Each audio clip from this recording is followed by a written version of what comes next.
सहनाववतु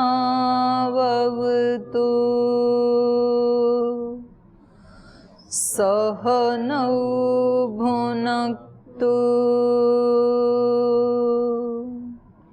सह वीर्यं करवावहै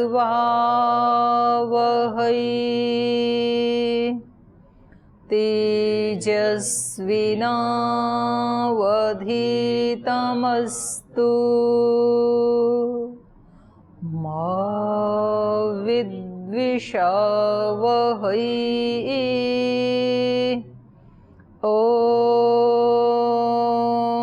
शान्ति शान्ति शान्तिः।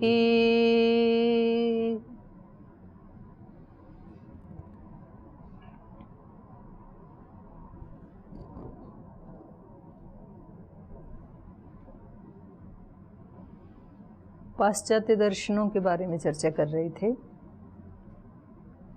तो ये ग्रीस से इसकी शुरुआत हुई और आज तक का जो पाश्चात्य दर्शनों का इतिहास है उसको 3 भागों में यदि हम विभाजित करें तो प्राचीन युग, मध्यकालीन युग, वर्तमान युग। प्राचीन युग में इसकी शुरुआत हुई थेलीज से लेकर, थेलीज के शिष्य हुए फिर अनेक्जिमेंडर ने उसको लिपिबद्ध किया और उनकी पहली पुस्तक थी प्रकृति पर निबंध। और उसी पुस्तक में ही उन्होंने पहली बार ये बताया कि धरती गोल है। और फिर एक परंपरा चली तो उसमें 10-12 आचार्य जो हैं उनमें फिर लास्ट में एक प्रामाणिक आचार्य जिनको विश्व में ख्याति प्राप्त हुई वो बने सुकरात। और सुकरात ने अपने उनको लिखा नहीं, लिपिबद्ध नहीं किया अपनी शिक्षाओं को, अपने दर्शन को। उनके शिष्य ने लिखा फिर, जो बहुत बड़े दार्शनिक हुए और लगभग उन्होंने 15-20 पुस्तकों की रचना की। प्लेटो, जिनको आज तक भी उनका सुविख्यात नाम है। और उनके बाद फिर एक जिनको प्रामाणिक रूप से चर्चा में लिया जा सकता है वो फिर उनके शिष्य अरस्तु। तो अरस्तु को हम प्राचीन युग का अंत कह सकते हैं और मध्यकाल का प्रारंभ कह सकते हैं। तो वहाँ से शुरू होकर फिर ऑगस्टाइन तक चला ये।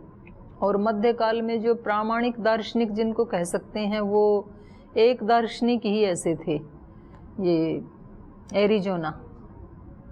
एरिजोना ने थोड़ा प्रामाणिकता से चीज़ों को समझा। और क्योंकि उस समय ईसाई धर्म का बहुत बोलबाला था तो उन्होंने थोड़ा सा उनके साथ सामंजस्य करके चीज़ों को तोड़ने मरोड़ने की कोशिश तो की, लेकिन फिर भी जो गणमान्य दार्शनिक होते हैं उनमें उनका नाम था उस समय एरिजोना का। और इसके बाद फिर 200 वर्ष का लगभग ऐसा समय चला कि जिसको हम अंधकार का युग कह सकते हैं। उस समय कोई दार्शनिक आया ही नहीं, दर्शनों की कोई चर्चा ही नहीं हुई, एक मतलब मृत प्राय से हो गई। और ग्रीक भाषा को जानने वाले भी ढूंढने से भी नहीं मिलते थे, ऐसा हो गया, लैटिन भाषा हो गई। और पादरियों का जो निर्णय था वो अंतिम धर्म का निर्णय माना जाने लगा। और ईसाई धर्म की जो मान्यताएं हैं वो ही दर्शन और धर्म, बस सब कुछ हो ही था सर्वे सर्वा। राजनीति में भी, सामाजिक जीवन में भी, पारिवारिक जीवन में भी, व्यक्तिगत जीवन में भी। तो उनके मुख से जो निकल गया वो धर्म, और उन्होंने उसका अवहेलना करने का दंड था सीधा मृत्युदंड, उसकी कोई अवहेलना नहीं कर सकता था। तो ऐसा युग रहा ये बीच का संधि काल का। फिर वर्तमान का जहाँ से प्रारंभ हम कह सकते हैं तो उनमें पहले ये दार्शनिक हुए देकार्त। तो यहाँ से आज थोड़ा चर्चा करते हैं वर्तमान युग से। तो ये जो देकार्त हुए, रेने देकार्त, इनका जन्म फ्रांस में हुआ। 89 पृष्ठ के ऊपर पढ़ रही हूँ मैं।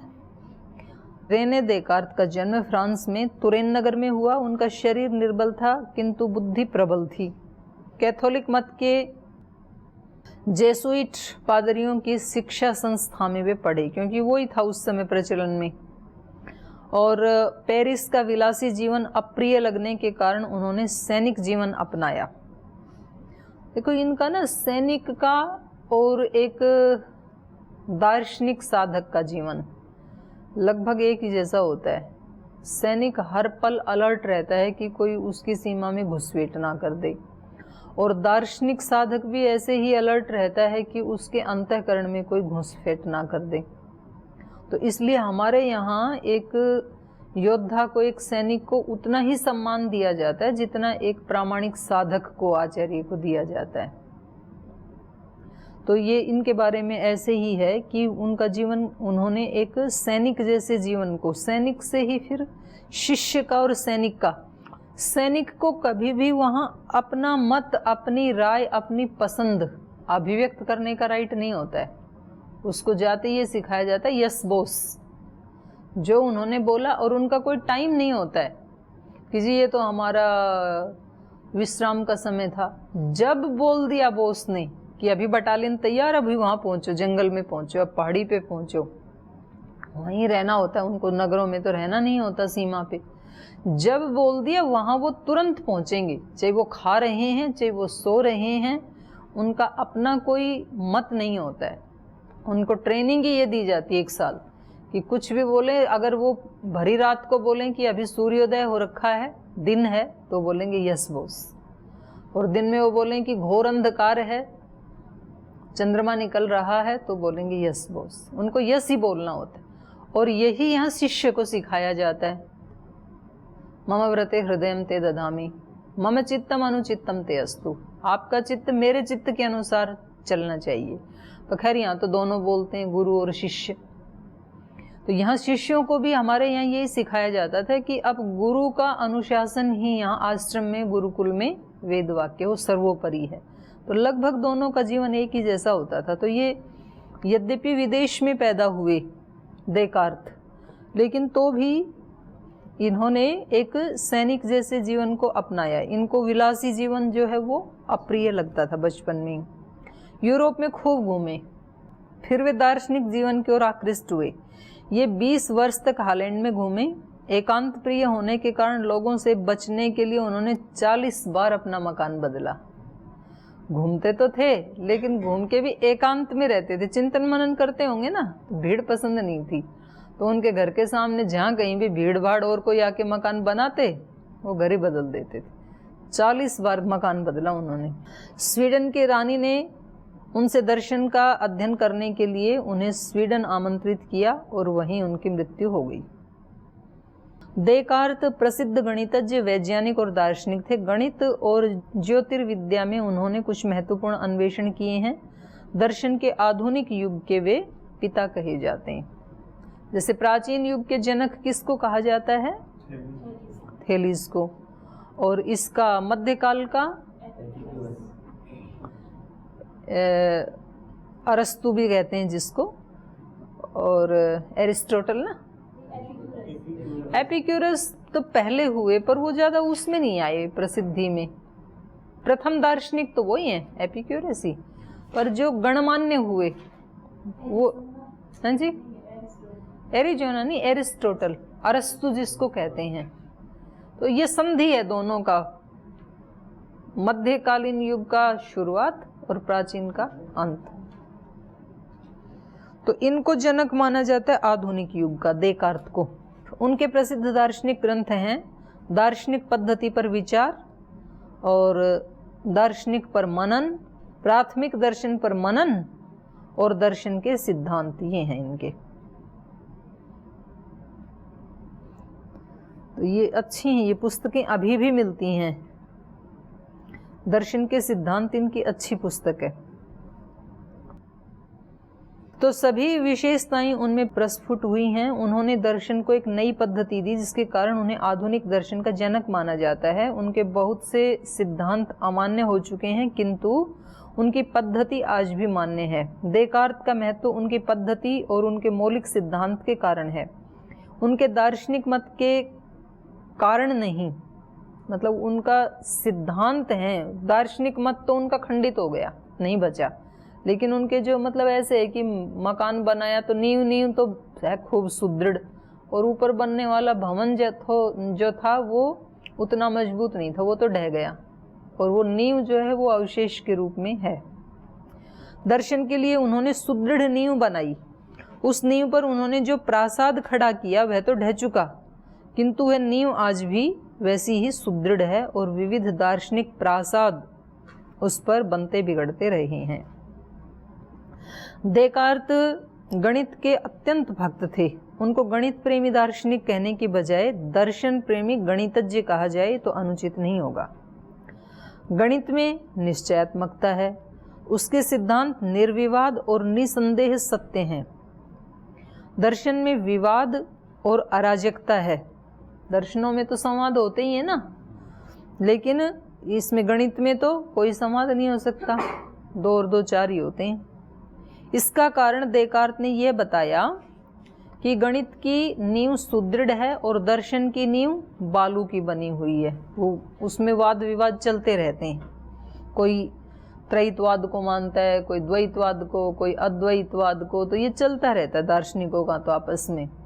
कोई सगुण को मानता है, सगुण ब्रह्म, कोई निर्गुण ब्रह्म, कोई सृष्टि से अलग, ऐसे ऐसे अनेक चलते हैं। तो ये बालू की नींव जैसे हैं। अभी दूसरा पैरा पढ़ रही हूँ। दर्शन का लक्ष्य है सत्य की खोज, और सत्य के 2 रूप हैं, स्वतः सिद्ध और प्रमाणजन्य। ये इनका दर्शन है देकार्त का। ये कहते हैं एक सत्य तो ऐसा है जो स्वतः सिद्ध है, उसको सिद्ध करने की आवश्यकता नहीं है, और एक है जो प्रमाणजन्य सिद्ध है। स्वतः सिद्ध सत्य प्रमाण की अपेक्षा नहीं रखता। जब मेरे को अपने हाथ में कंगन दिखाई दे रहा है तो अब मेरे को शीशा लेके थोड़ी देखना है उसको, तो वो स्वतः सिद्ध है ना, उसका प्रमाण की ये है। तो ऐसे ये कह रहे हैं कि स्वतः सिद्ध जो सत्य है उसको प्रमाण की अपेक्षा नहीं रहती। यह सत्य प्रमाणों से सिद्ध नहीं होता, प्रत्युत स्वयं प्रमाणों की सत्ता इस स्वतः सिद्ध सत्य से सिद्ध होती है। यदि स्वतः सिद्ध सत्य न हो तो प्रमाणों का अस्तित्व ही ना हो। तो ये इनका बहुत एक नई चीज है दर्शन के जगत में। ये कह रहे हैं प्रमाणों की सत्ता भी तो तभी है जब स्वतः सिद्ध सत्य पहले से विद्यमान है। प्रमाण भी तो एक सत्ता है ना, तो वो तो पहले सिद्ध होना चाहिए, तब तो वो दूसरे को सिद्ध करेगा। तो ये मौलिक नियम स्वतः सिद्ध हैं। कुछ नियम सृष्टि में ऐसे हैं जो स्वतः सिद्ध हैं। इन नियमों के कारण ही प्रमाणों में प्रमाणत्व आता है। ये प्रमाण के भी प्राण हैं जो मौलिक सत्य हैं। इन नियमों के द्वारा ही प्रमाण किसी वस्तु को सिद्ध या असिद्ध करते हैं। यदि इन नियमों को भी किसी अन्य नियम से सिद्ध करने की आवश्यकता मानी जाए तो फिर अनवस्था दोष आ जाएगा, क्योंकि कहीं ना कहीं तो आपको रुकना ही पड़ेगा ना। तो इसलिए इन्होंने कहा कि कुछ मौलिक नियम हैं जिनको अपने वेद आदि में ऋत नियम कहा है, ऋतंच सत्यम, उसको ये कह रहे हैं मौलिक स्वतः सिद्ध सत्य। स्वतः सिद्ध सत्य के आधार पर बुद्धि अपने सत्य को प्रमाणित करती है। इस प्रकार देकार्त की दर्शन पद्धति के 2 अंग हैं। एक तो निर्विकल्प अतीन्द्रिय अनुभूति या ब्रह्म की अनुभूति कह लें उसको, जो अतीन्द्रिय है, किसी इंद्रिय से नहीं हो पाएगी वो, और उसमें कोई विकल्प नहीं होता है, वो निर्विकल्प है, जिसको हम निर्विकल्प समाधि भी कहते हैं, जिसके द्वारा सत्य का स्वरूप अनायास इतने सुस्पष्ट रूप में प्रकाशित हो जाता है कि उसमें संदेह का कोई अवकाश ही नहीं रह पाता, और इसलिए उसे सिद्ध करने की कोई आवश्यकता नहीं रहती। ठीक वैसे ही जैसे सूर्य को देखने के लिए दीपक की अपेक्षा नहीं रहती, क्योंकि सूर्य का प्रकाश स्वतः सिद्ध है, उसको सिद्ध करने के लिए कोई दीपक नहीं दिखाना पड़ता है। और दूसरा है सविकल्प तर्क या सविकल्प सत्य, जो निर्विकल्प अनुभूति की ज्योति से ही जगमगाता है। माने प्रत्यक्ष प्रमाण के कारण ही बाकी 3 प्रमाणों का भी अस्तित्व है। पहले आपने प्रत्यक्ष किसी चीज को किया होगा, तभी आप अनुमान से उसका ज्ञान कर सकते हैं, और तभी आप शब्द प्रमाण भी प्रत्यक्ष के बाद ही अस्तित्व में आता है, और उपमान भी। तो ये 2 सत्य इन्होंने माने। तो ये एक नई चीज थी, नई खोज थी इनकी देकार्त की वर्तमान युग में। इस सवितर्क तर्क की मुख्य प्रणाली है निगमन, और कह रहे हैं क्योंकि तर्क का कार्य निर्विकल्प अनुभूति के स्वतः सिद्ध नियमों के आधार पर अन्य नियमों को प्रमाणित करना है।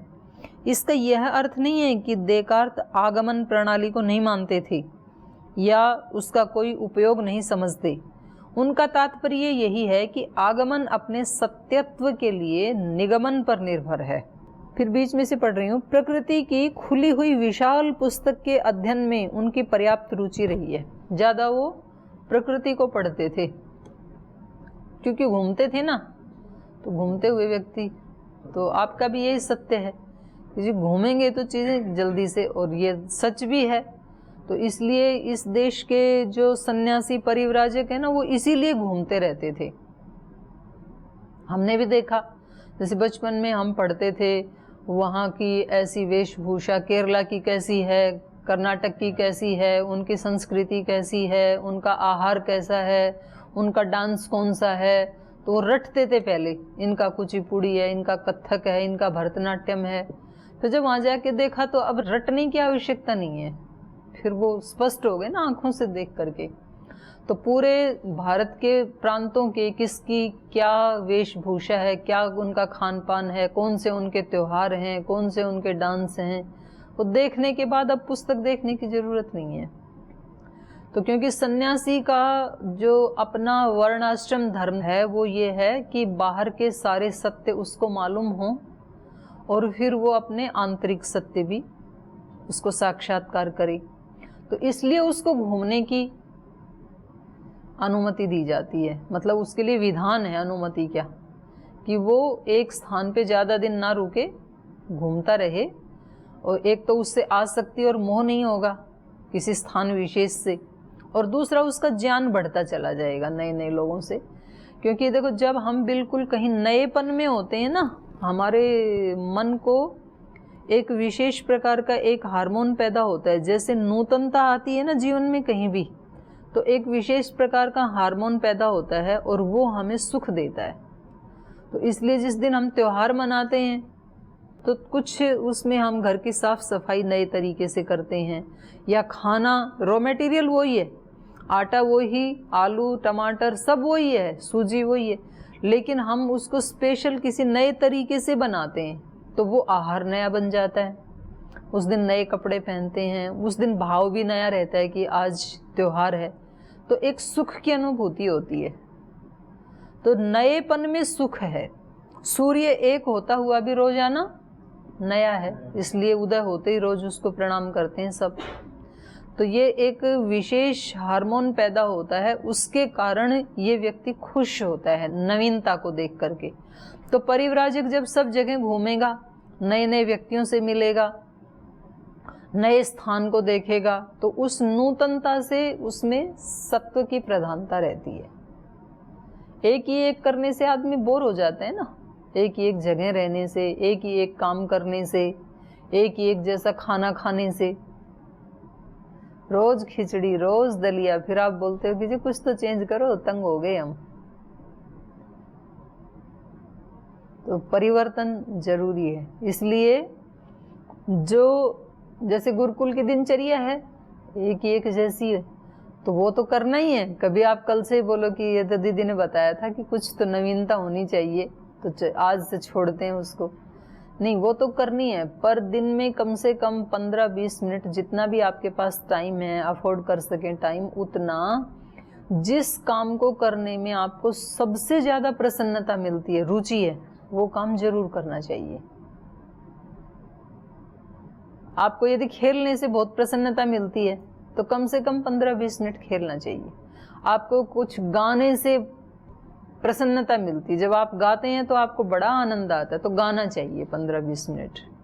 आपको डांस करने में रुचि है, बहुत अच्छा लगता है, तो करना चाहिए। आपको पेंटिंग करना अच्छा लगता है, बच्चों को लगता है ना किसी को, तो फिर पेंटिंग करनी चाहिए।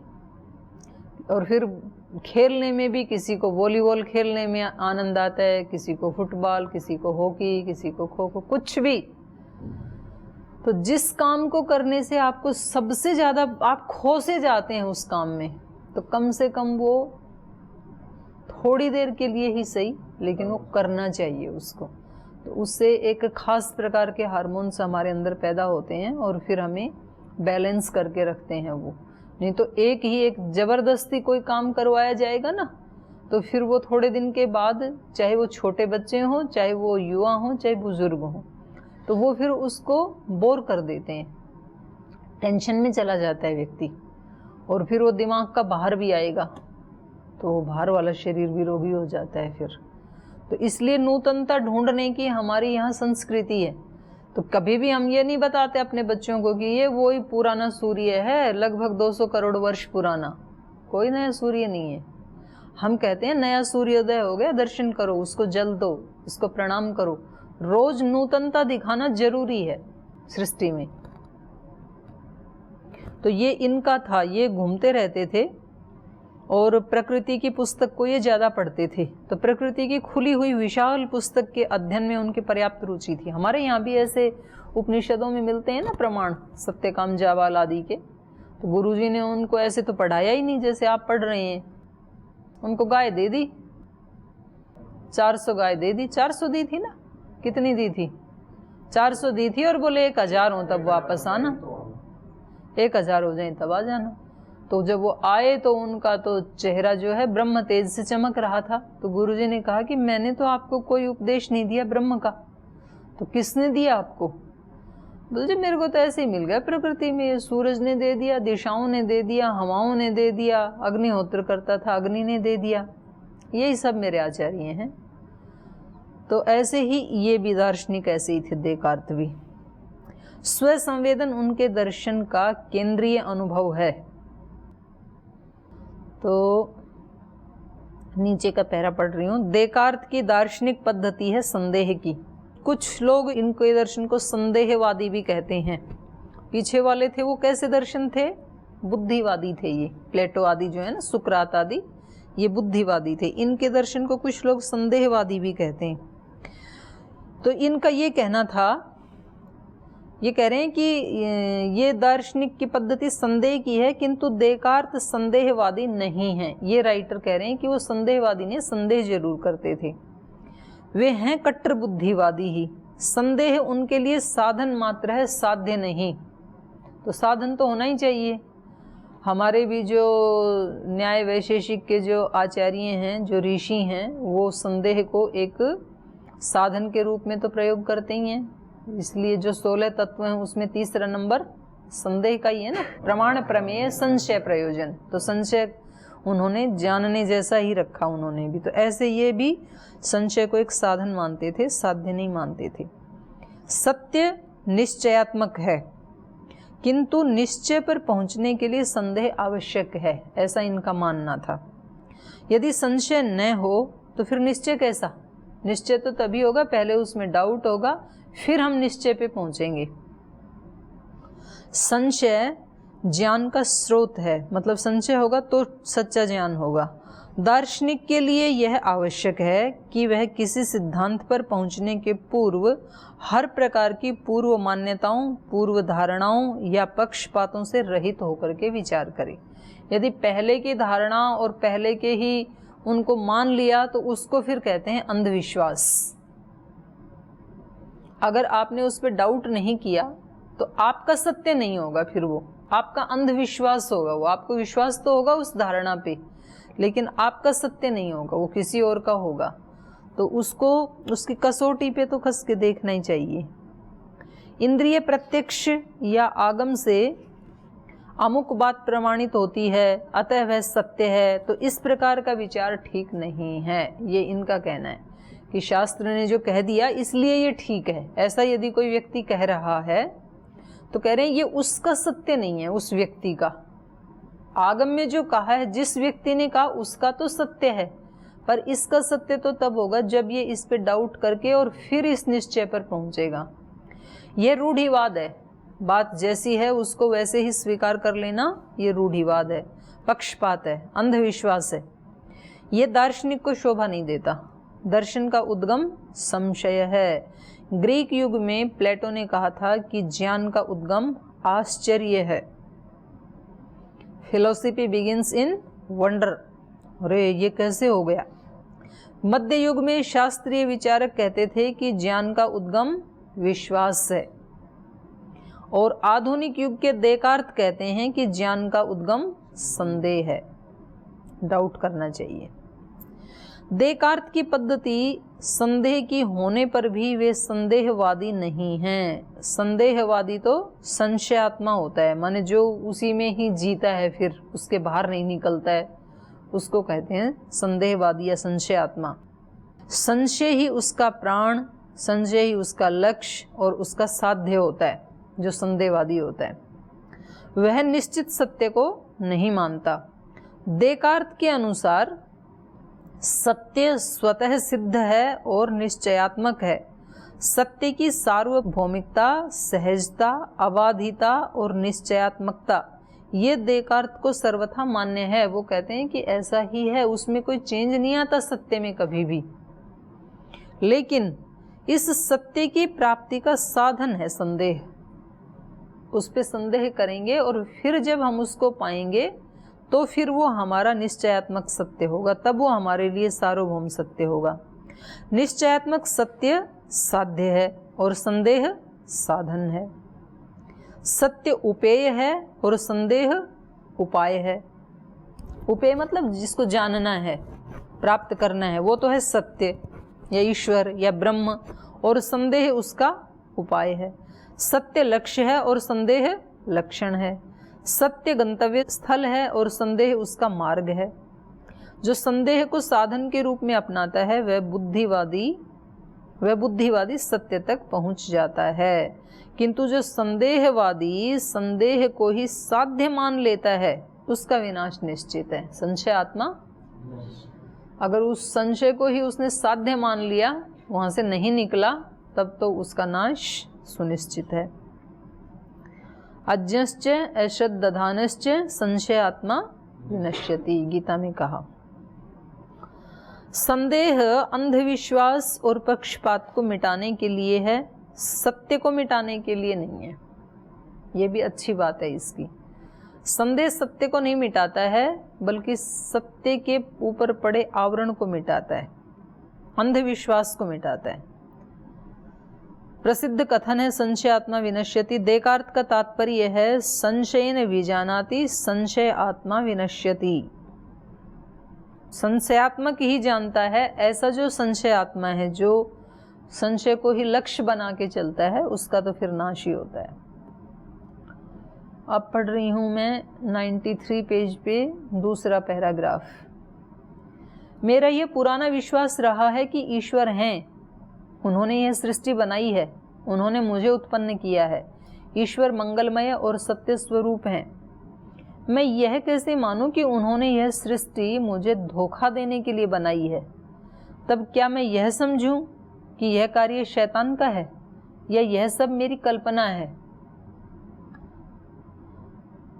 अस्तु, यदि इन सब दृश्य पदार्थों को असत मान लिया जाए, इनको निराभ्रम कहा जाए, तो भी एक बात में संदेह का तनिक भी अवकाश नहीं, और वो है मेरी सत्ता। मतलब मैं हूं, इसमें तो कोई संदेह नहीं है ना। तो ये एक तरह से जो शंकराचार्य जी का अद्वैत वाला दर्शन था कि जगत मिथ्या, तो ये इनको नहीं जम रहा देकार्त को।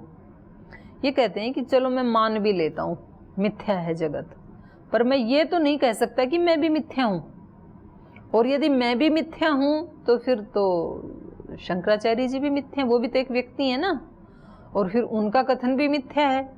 तो कम से कम मैं मिथ्या नहीं हूँ, इसलिए मैं भी इस जगत का ही एक पार्ट हूँ, एक हिस्सा हूँ।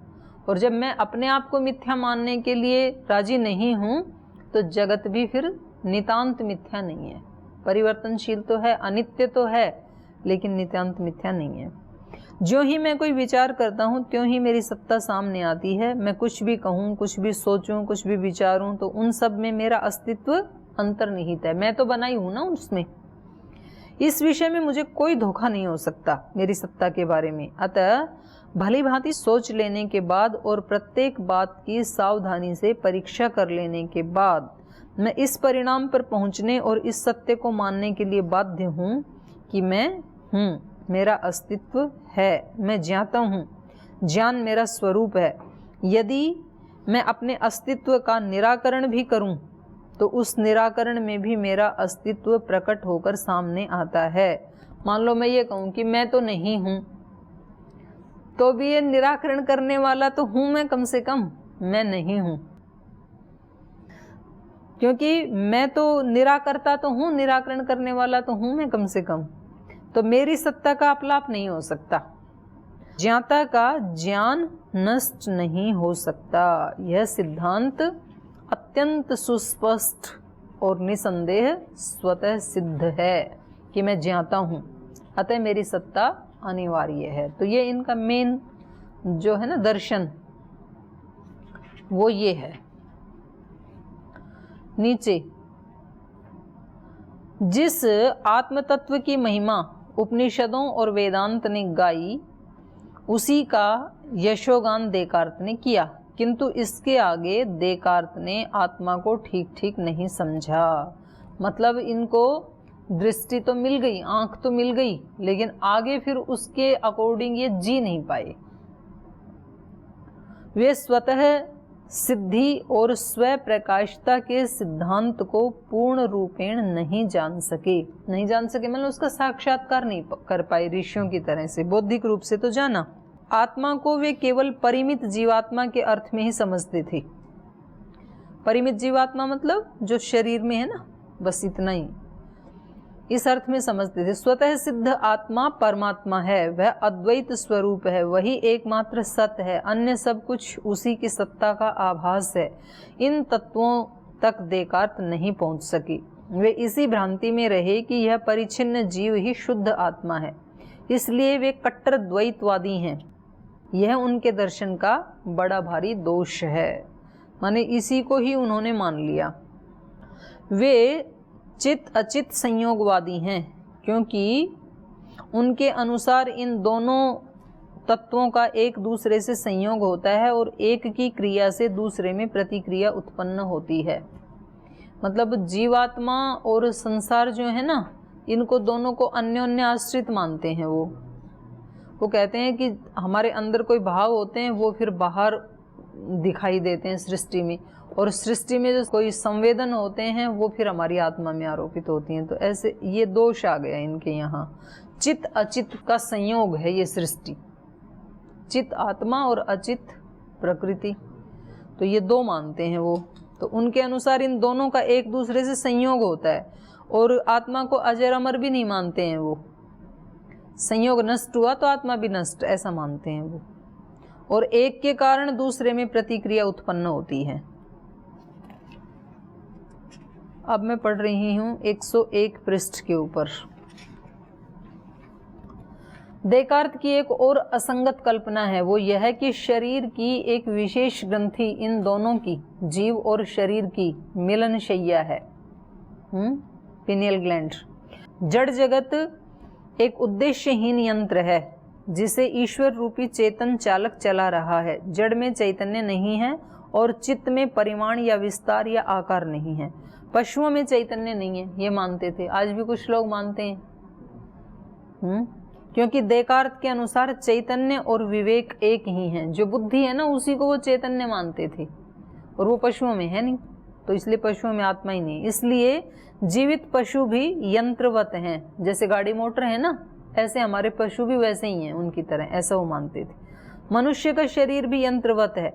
टूटते हुए यंत्र की खड़खड़ाहट और मुमूर्षु पशु की चीत्कार में कोई अंतर नहीं है। पशुओं में और मानव शरीर में स्नायु और मांसपेशियों के संचालन से गति उत्पन्न होती है, किंतु मनुष्यों में चैतन्य है, और यही मानव जीवन की महिमा है। देह का प्रभाव चैतन्य पर और चैतन्य का प्रभाव देह पर क्यों पड़ता है? शरीर पर आघात पहुंचने से चैतन्य लुप्त क्यों हो जाता है, और चैतन्य के चिंताग्रस्त होने से शरीर दुर्बल क्यों होता है, आदि प्रश्नों का कोई उत्तर नहीं, सिवाय इसके कि ईश्वर की यही इच्छा है कि एक की क्रिया से दूसरे में प्रतिक्रिया हो। तो ये दोष आ गया इनके दर्शन में। यह है देकार्त के दर्शन का परिचय। पहले कहा जा चुका है कि देकार्त का महत्व उनकी संदेह पद्धति और ज्ञाता के अनिवार्य अस्तित्व, इन दो बातों के कारण है। यह दर्शन का मूल आधार है। देकार्त ने यह पक्की नींव डाली है।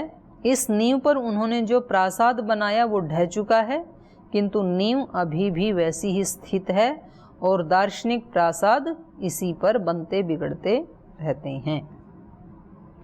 तो ये मूल रूप से इनका दर्शन था, चित्त अचित्त का संयोग। तो ये एक तरह से दो चीज़ों को, दो तत्वों को मान करके चले हैं और एक की क्रिया से दूसरे में प्रतिक्रिया होती है। तो ये आधुनिक का सबसे पहले दार्शनिक हैं। आगे फिर शेष चर्चा हम कल करेंगे। आज यही पाठ को विराम देते हैं।